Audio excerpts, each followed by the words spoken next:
உலகத்தமிழ் மக்கள் அனைவருக்கும் இனிமையான வணக்கம். நான் கார்த்திக் பேசிகிட்டு இருக்கேன். இந்த வீடியோவில் நம்ம பார்க்க போகிறது 4வது டைப். ஸோ 4வது டாப்பிக்கில் நம்ம என்ன பார்க்க போகிறோம் அப்படின்னு பார்த்தீங்கன்னா, பொது தமிழ் இருக்கக்கூடிய பிழை திருத்தம் ஒரு ஓர்.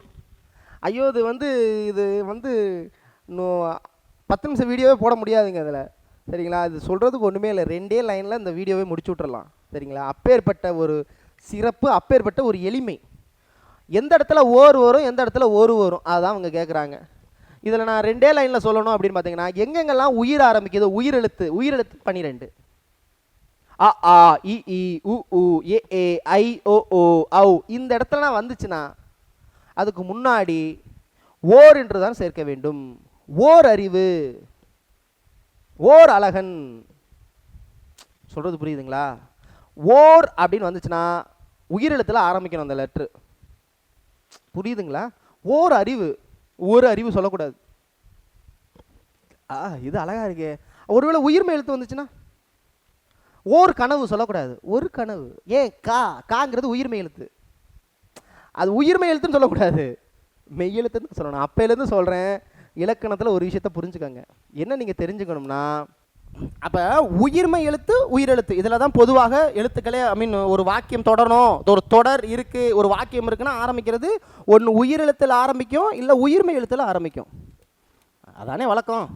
உயிரெழுத்துனா அம்மா, ஆசை, இலை, ஈகை உயிரெழுத்து. உயிர்மை எழுத்துனா எதை வேணாலும் எடுத்துக்கலாம். சிங்கம், கணை, ராமேஸ்வரம். இப்போ சிங்கத்தை உயிர்மை எழுத்து என்று கூறினாலும் அந்த உயிர்மை எழுத்தில் முதல் எழுத்து ஒரு மெய் எழுத்து. உயிர்மை எழுத்தில் எந்த எழுத்தை எடுத்தாலும் முதல் எழுத்து மெய் எழுத்து. அதனால தான் நான் எழுத்து சொன்னேன். அப்போ சி என்ன சொல்லலாம்? இச்சு ப்ளஸ் இ, சி. காவ என்ன சொல்லலாம்? இக்கு ப்ளஸ் ஆ. ராமேஸ்வரம், ரா. ஆக்சுவலாக ராமேஸ்வரம் இந்த இடத்துல ரான்னு கொடுத்துருக்கேன். இரான்னு வந்துச்சுன்னா அது அதில் அங்கே வந்துடும், சரிங்களா? ஸோ ரகரம் வச்சுக்குவோம், இல்லை நகரம்னு வச்சுக்குவோம். நகரம் நான் இன்னு ப்ளஸ் ஆ. என்ன நான் சொல்ல வரேன்னா, உயிரெழுத்து வந்துச்சுன்னா ஓர், உயிர்மை எழுத்து வந்தாலே ஒரு, அவ்வளோதான். இது நீங்கள் பின்னாடி நீங்கள் தெரிஞ்சுக்கப்பட வேண்டிய விஷயம், அவ்வளோதான். இப்போதைக்கு நீங்கள் என்ன தெரிஞ்சுக்கணும்னா, உயிரெழுத்து வந்தால் ஓர் அறிவு, ஓர் அழகன். புரியுதுங்களா? இதுவே உயிர்மை எழுத்து வந்துச்சுன்னா ஒரு பொருள். இதுக்கப்புறம் இதில் சொல்லிக் கொடுக்க சத்தியமாக ஒன்றுமே இல்லை. அதனால தான் இதையும் சேர்த்து சொல்லிக் கொடுத்தேன். இதில் வேறு என்னத்தை சொல்லிக் கொடுக்க இருக்கிறதுக்கு எனக்கு ஒன்றுமே புரியலையே. இதை மட்டும் தெரிஞ்சுக்கிட்டாலே இதில் ஒரு 2 ஏழு ஏட்டு வச்சுருவாங்க. ஒருமை எண்ணை குறிக்கும் பொழுது பயன்படுத்தப்படுகிறது. உயிரெழுத்துக்கள் தொடங்கும் சொற்கள் முன்பாக பயன்படுத்தப்படுகிறது. ஒரு மாடு. அதே நேரத்தில் ஒருமையாக இருந்தால் தான் யூஸ் பண்ணுவாங்க. இது தெரியுமில்ல எல்லாருக்கும். ஒருமையாக இருந்தால் தான் யூஸ் பண்ணுவாங்க. ஒரு பண்ணைகள்னால் வராது, ஒரு பண்ணை, சரியா? ஒரு ஆண்கள் அப்படின்னா வராது, ஓர் ஆண்கள்னு வராது, ஓர் ஆண், அவ்வளோதான், சரிங்களா? அது ரொம்ப முக்கியம். உயிரெழுத்துக்கள் வந்தால் ஓர், மெய் எழுத்துக்கள் வந்தால் ஒரு.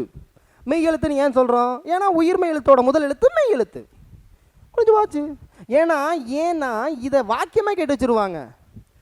ஸோ மெய்யெழுத்துக்கள் தொடங்கும், அதாவது மெய்யெழுத்துக்கள் ஒருமையில் மெய்யெழுத்துக்கள் முன் வந்தால் நாம் இணைக்கும் எழுத்து ஒருவான். மெய்யெழுத்து எங்கடா ஸ்டார்ட் ஆகும்?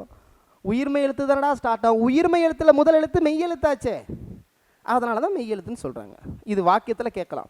அவ்வளோதான், முடிஞ்சு போச்சு. இனிமேல் நான் ஒன்றும் சொல்கிறதுக்கு இல்லை. இனிமேல் நீங்கள் தான் இது பயன்படுத்தும் விதம்லாம் சொல்லி கொடுத்துருக்காங்க, அதெல்லாம் அவங்களுக்கு சொல்லி கொடுத்தாச்சு. இதுக்கு வேறு ஒன்றும் கிடையாது. ஒரு குழந்தையா ஒரு குழந்தையா, இதுக்கப்புறம் நீங்கள் தான் இதில் என்ன சொல்லி கொடுக்குறதுக்கு இருக்குது? உயிரெழுத்து 12 எது ஆரம்பிக்குதோ முன்னாடி ஓர் போட்டுருங்க. உயிரெழுத்தை தவிர மற்ற உயிர்மை எழுத்து எது வந்தாலும் ஒரு போட்டுருங்க. அது ஒருமையான்னு பார்த்துக்கோங்க, அவ்வளோதாங்க. Thank you so much. வேறு இதில் நான் சொல்லிக் கொடுக்கணும்னா ஒன்றுமே இல்லையேங்க. டேஸ் ஆசிரியர், ஓர் ஆசிரியர், ஒரு மரம், ஓர் இடத்தில், ஒரு குழந்தை, ஓர் அறிவு, ஓர் அவசர அழைப்பு, ஒரு விளக்கம், ஓர் உணர்வு, ஒரு சூரியன், ஓர் எண்ணம். இப்படி எல்லாத்தையும் நான் சொல்லிட்டே போயிடுவேன். அப்புறம் உங்களுக்கு என்ன வேலை இருக்குது?